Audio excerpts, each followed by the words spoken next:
spray gun that I use, I bought a small adapter for to use with the 3M PPS system. One of my major gripes about painting in general is when you have steel can type spray gun pots. It's such a pain to clean. It takes so long. It gets paint everywhere, all in your hands when you have to stick, or it gets all in your gloves and sometimes on your wrist. And I just really don't like it. And one of the really great things that I found was this 3M PPS system, PPS 2.0, I suppose it is.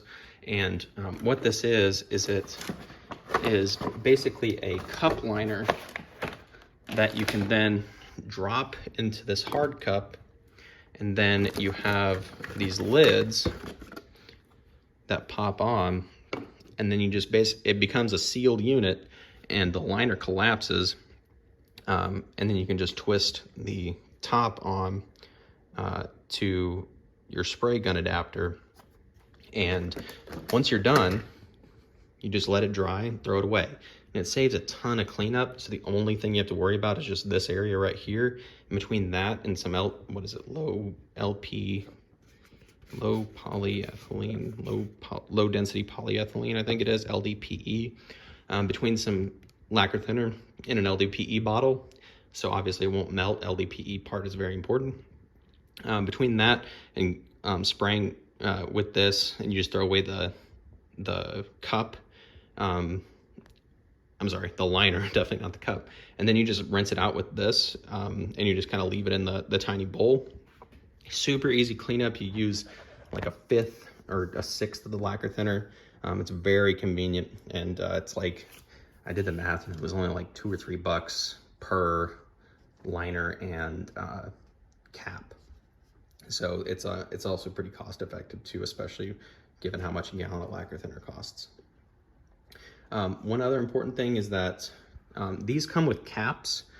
So I showed the little piece at the top, obviously where you twist it onto the gun. It comes with caps between coats. You're gonna wanna make sure that if you're gonna reuse the same cup and you're just gonna crack it and add more paint in between coats, make sure that you add the stopper to the top of this, because once you get that really thin layer on this mesh screen, the air from the top will dry the stuff on the screen. And because of that, it makes it a little difficult for it to pull through. It still worked just fine for me, but this stuff does dry on the screen quite quickly, and you want to avoid air contact to prevent that. So that's it's important that you add the stoppers between coats once you take it off the gun. Temperature, the temperature again, when I sprayed was 80 the first time and 85 the second time. I think it was 60% humidity. And I would just say in general, that's quite hot. They're gonna sweat a lot. Account for that. I had to put a bunch of rags in my face mask so that it wouldn't fall out of that little exhaust, which it certainly did on the first time I painted, and it fell on the hood and it fell on the body, and I was really getting angry with it because water is like the biggest enemy when you're painting, obviously, because especially with metallics, it will change how the metallics settle out. And the only drop of water that I got on this was right here. Yeah, right here. There you go. And you can see how it grouped the metallics right there. So even though it's relatively smooth, it just changes how the color looks, which is super annoying. So it's kind of difficult to get it. You basically end up having to redo it if you have to have it look perfect. So it's very important to account for the heat, account for your sweat, and also you're probably in general going to want to use slower reducers, like one temperature rating higher than you would probably, than the reducer recommends, because even spraying at 85, that was like on the borderline of needing a slow reducer. And even then, when I sprayed with a slow reducer, it seemed to dry off incredibly quickly. So just slow reducers account for sweat, account for how quick things are going to tack up when you're spraying in hotter climates. Painted panel spacing is super important. I have a 3-car garage, and I've absolutely maxed out This is just one car, and I've absolutely maxed out like every square inch of how I spray this. I had to turn some of these at an angle. And the reason I mention this specifically is because I still had, for example, that box and this bandsaw in the garage when I painted the first time. And because of that, I had to move this fender in closer. So when I squatted down to try and paint the underside of this and the inside of the wheel well, it caused me to bump my butt on this new wet surface. And it was incredibly frustrating. Luckily, it didn't smudge a whole ton of paint off, and the second coat mostly covered it, but it was still just a total rookie move. And I certainly recommend that you space out everything as much as you can. Do a dry run and walk through everything that you're gonna paint, because you're gonna be quite surprised. And literally just take your spray gun without any paint in it and just try and pretend to get to all the pieces that you need, because even after all of this, without this box in the way, it was kind of difficult to get some of these inside pieces, and especially on this back side, and make sure I wasn't touching anything. So it's just quite important to do like a trial run. Also, a trial run with your air hose is also a great option, because it is surprisingly difficult to manipulate the air hose when you're walking through. This is a PVC air hose, and it absolutely loves to roll and bind, and I don't recommend that. I want to say I've had better success in the past than other places with rubber air hoses, but this PVC air hose is absolute trash, and I had to watch it like a hawk to make sure when I would pull the air hose that it wouldn't like kind of wrap over itself and then touch little pieces of the bottoms of the panels. So that was super important. We already talked about test panels. It's absolutely a super great thing to do a test panel. I didn't. I really wish I did. Would have gotten me used to spraying the paint, would have got my settings down, would have taught me what to do, what to not do, how to lay it down flat, how to practice drop coats and things like that. It's probably going to be better in general if you have flat panels, especially with metallics, because when you're laying down a flat panel, it's much easier to see like variations in spray patterns than it would be for something like a door, because then you have like the body line and then the different reflection, making it more difficult to detect mess ups in your work. And the most obvious places that I've seen issues have been the big flat pieces, like the top of the roof, the trunk lid, and the hood. So if you have a big flat, even just getting like a 16 inch by 24 inch or something, piece of steel, priming it, and then just trying to paint over that from like Home Depot or something would also be a pretty good option. Contaminants are just the worst thing in the world, and it's so difficult to keep them out when you're in a garage. But a lot of the stuff that I mentioned before, like the clean air intake with an air filter, a constant exhaust going to keep fresh clean air coming in and sucking in from there through the air filter will do wonders for you.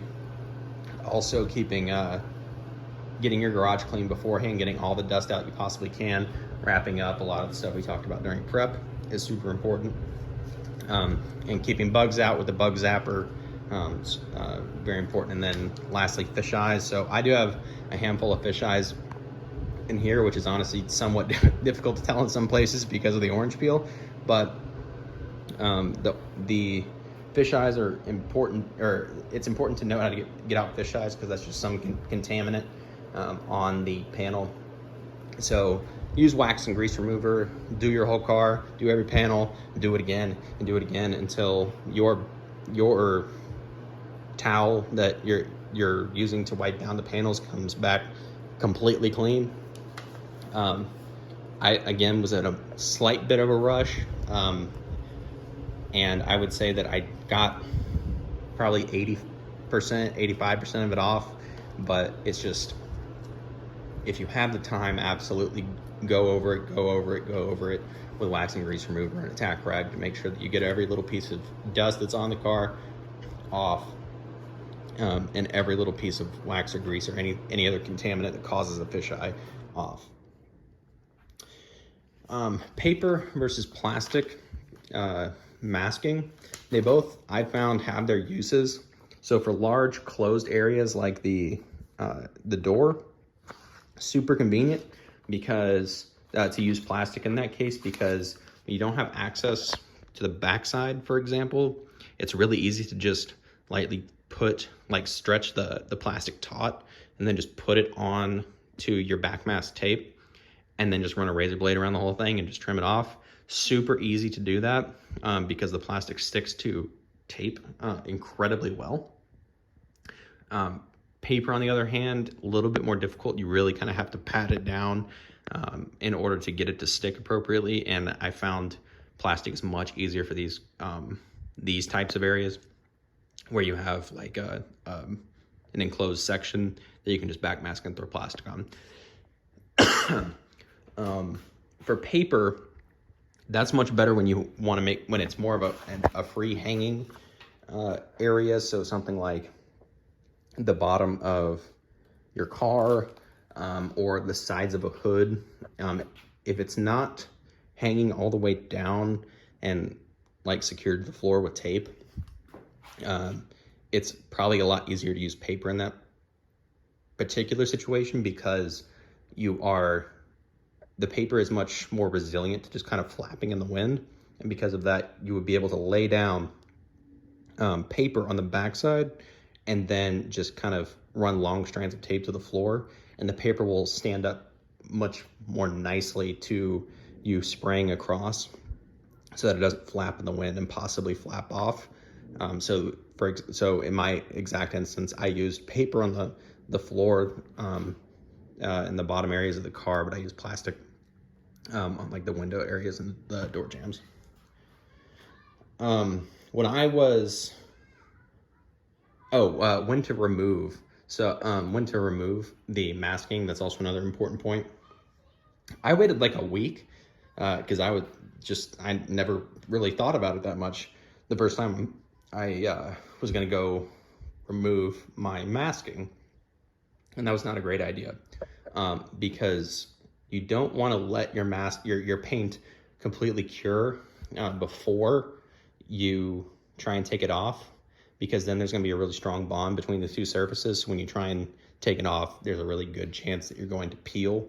And actually, I had a slight amount of peeling on the back side of under this sill plate, where the sill plate would go, and that wasn't a huge deal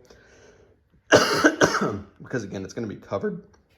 But because the majority of all of the masking that I had done everywhere was not on a hard edge, the first time I painted, it wasn't a huge deal. But the second time I didn't, I just backmasked the inside of this windowsill or window frame.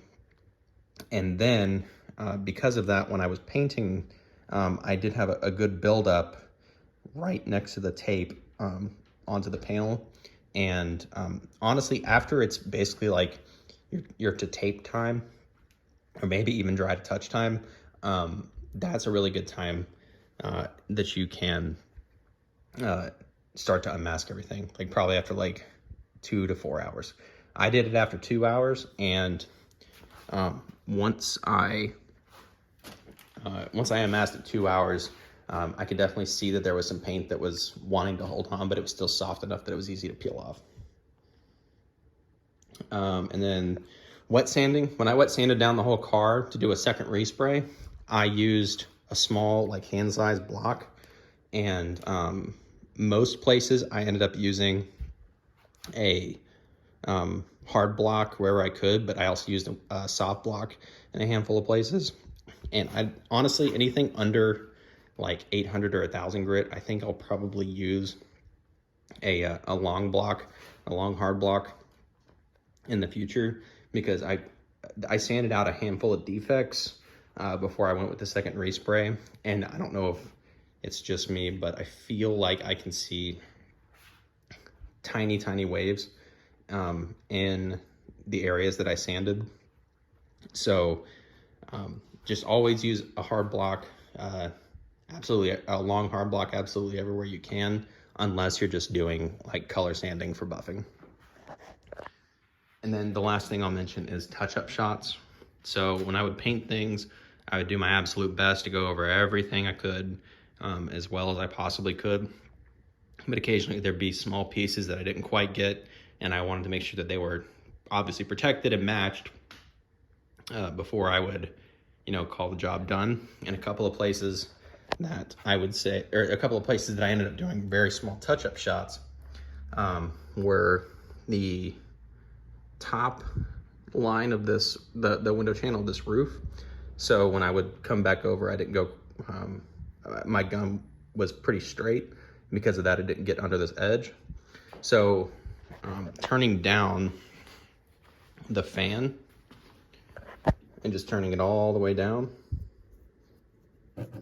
and then just spraying very lightly on the trigger to just let a tiny amount of fluid come out. I sprayed it basically on the plastic that was right here, just kind of get a feel for how much paint was going on. And then I would spray like a light mist right under where I wanted to paint. And then I kind of misted it up along this channel, and it worked very well. And the paint was still a little bit wet, so it matched very well. It kind of just blended in. And then similarly on the inside of this, this part of the window frame, it was a little bit light, and I wasn't super happy with that. So I did the same thing, and I lightly misted the inside of this and got a little too happy right here and sprayed a little heavier. And because of that, that ended up causing the metallic to look a little bit different. And I'm not a huge fan of that, but that's mostly just because my finger slightly slipped and I put a little bit too much on. So that was more my fault than anything else. But if you just do a quick light mist, you can get some of these like non-flat panel areas. If you're missing it on a flat area, like a large piece, you're probably just going to want to do another coat because that's a pretty big piece that's going to be really noticeable if you're just doing light touch-up sprays. So in general, that is kind of my my retrospective, my lessons learned from doing paint in the garage. I would want to say safety is probably my #1 thing to worry about at this point, because again, these are some really gnarly chemicals, and you want to make sure that you're safe, because you can always go out and buy another respirator, another air pump or whatever, but you can't buy another set of lungs. So I'm definitely gonna do absolutely everything I can and spend the money to make sure that that's not a concern into the future.